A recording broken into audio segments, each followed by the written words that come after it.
My name is Madison Clares. My father invented online pizza ordering, and I started exposing all of this because I am your modern day Katniss Everdeen trying to save my brother Kyle. So here's my dad, Brian Cups. He invented online pizza ordering, which is now food.com. He is related to the Warner Brothers. Look who now owns food.com. My dad sold it to them in 2007.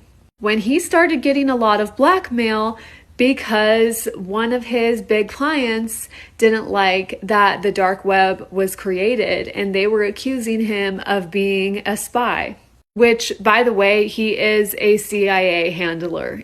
And I was able to search my name and track this site. My dad exploited me and used photos and videos of me to gain trust with clients like P. Diddy and Usher.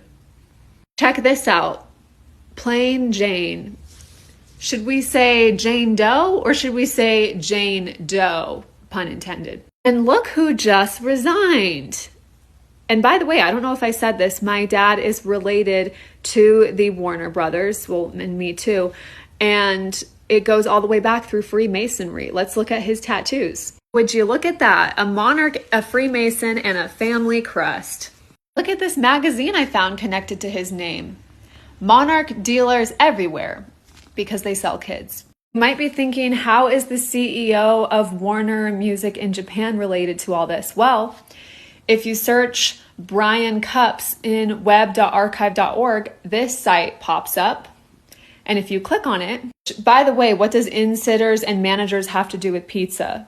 Obviously trafficking, right? Well, here we have SIM cards with 5 gigabytes of storage. Docomo, which, by the way, Kodomo means kid. Who is Docomo? Japan's largest telecommunications company worth $6 trillion in Japan. And look what happens when you search his name and you search Docomo. He has a patent with Docomo. The dominoes are really falling, guys. You're welcome. 'Cause I was born to win and I cannot lose. I've got the guidance of a dove. I couldn't fall if I wanted to. Praise God, praise Jesus. The Lord is on our side. I had to file a police report today because my parents are harassing me and calling the police and having them do welfare checks on me. They are telling the police that I'm on drugs, telling the police that I'm psychotic, telling the police that they are worried that I'm going to unalive myself. And so then I get calls from the police saying, hey, what's going on? Are you going to do these things? And I said, no, I can even go to a doctor and get cleared if you would like me to. And I'm even willing to submit to a drug test so that you can see that I'm not on anything. And they said, no, that's not necessary, but you can go to the station and file a police report for harassment. So I did. And the reason that they're doing this is because in June of 2024, I called the FBI and I gave them evidence that I, myself, and my twin sister were emailing my dad at the age of 14, pretending to be this man, Trevor, whom my mom was having an affair with. And my mom told this man, Trevor, about how my dad was selling children. And this man, Trevor, was going to rescue my siblings, rescue my mom.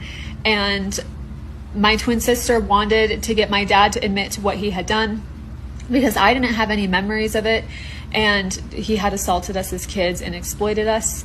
And well, that was to lure like big clients in and to gain trust with them. So that's why I emailed him, my dad, both me and my twin sister.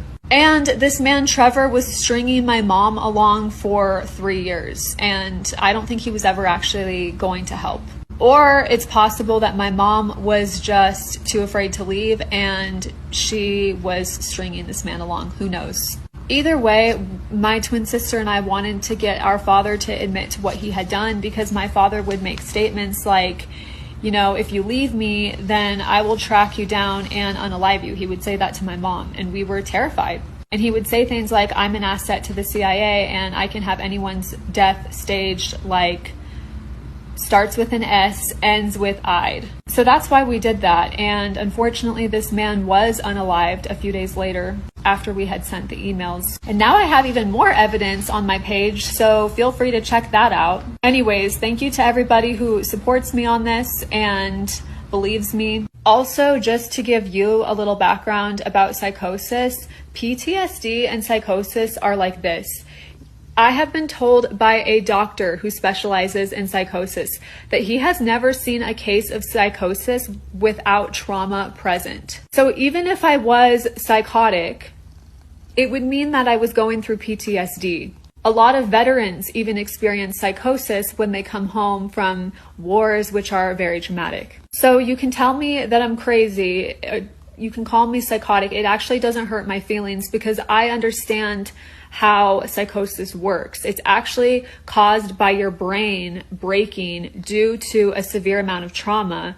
Therefore, your brain has to go someplace else because it's so traumatized that it goes to another reality. And this is from a psychiatrist who specializes in psychosis. And I even encourage you to do research on psychosis because, again, you cannot have psychosis without PTSD being present, which is why when I was hospitalized at the age of 17 years old and my dad was telling my doctors I was psychotic, the doctors called CPS because they said, you cannot have psychosis without PTSD. Something has happened to her.